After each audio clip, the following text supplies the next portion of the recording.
saw and doing a corner face frame, they're always a challenge. So we got to grind these corners down. The CNC cut this with a little bit of a radius here. It's not exactly square. And this comes out of the shaper, so it is square, not the shaper, the saw. We're going to round the corners off a little bit to make it so it fits in there better.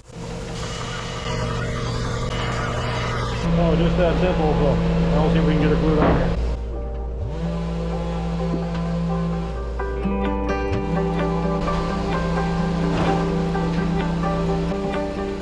We got several things to consider here. We want to make sure we're nested tight into our corner there.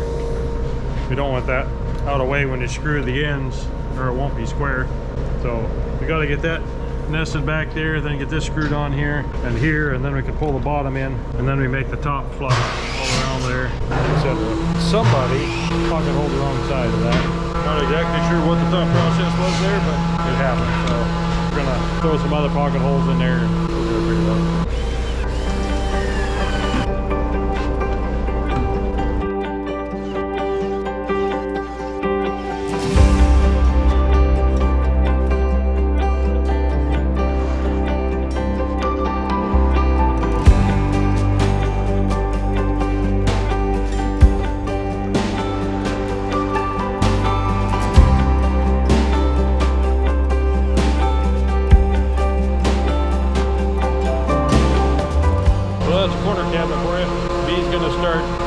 Sand everything. We flush trim bottoms, exposed sides and everything of our cabinet, and it's probably the riskiest thing we do. Not the life and limb, but it's pretty easy to screw up, cause damage to the cabinet to have to be repaired.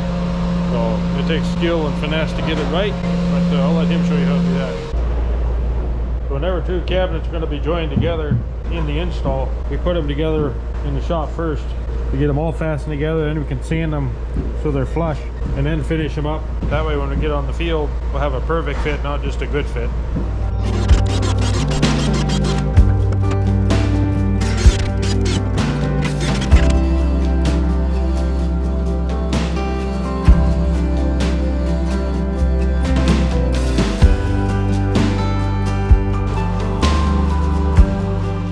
He up and stole my knife. I'm stuck with this skinny little thing.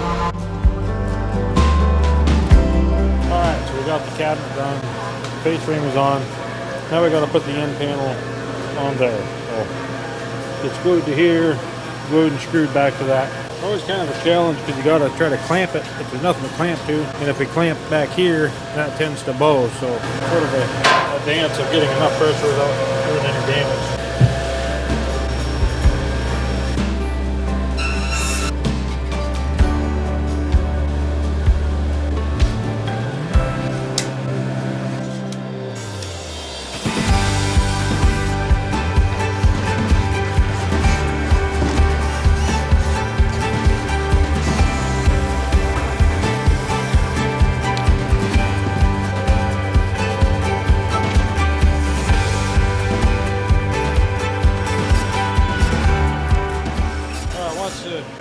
Dries on, then we get another large panel that goes this way behind the next cabinet. So we'll have to let the glue dry, put the back on here, and then we can put that one on there. That'll take a bit.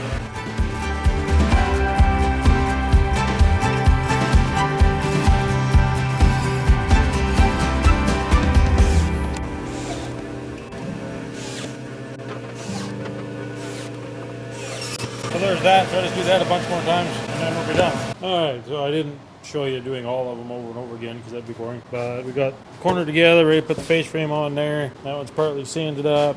That cabinet's going together. That's all together. Panels on, so it'll be ready to trim and putty and sand. Those are all together. Those there, that one back there, a couple over there, and B's back here gluing up panels for doors. So we'll get that going tomorrow. So that's that. It's the end of day, whatever it is. I don't remember how many days we've been working on this, but we got to that spot. So we're gonna call it a night. I'm going tomorrow, B's going tomorrow, Lance will be back, but you won't know any of that because we'll be back just like this. So this one's a little more difficult than some because it connects there, but it has a panel and then it has a back because it's a peninsula that sticks out of the side. So we gotta put this together, sand that up, get this edge completely finish sanded, and then we can do our edge treatment and then sand the other side and then sand the back side. It'll be a bit bit of a challenge, but we'll get this all done. We can sand this all the way to the top, and then when we get there, this will be ready to go back to the spray room, and then we can work on the rest of that one.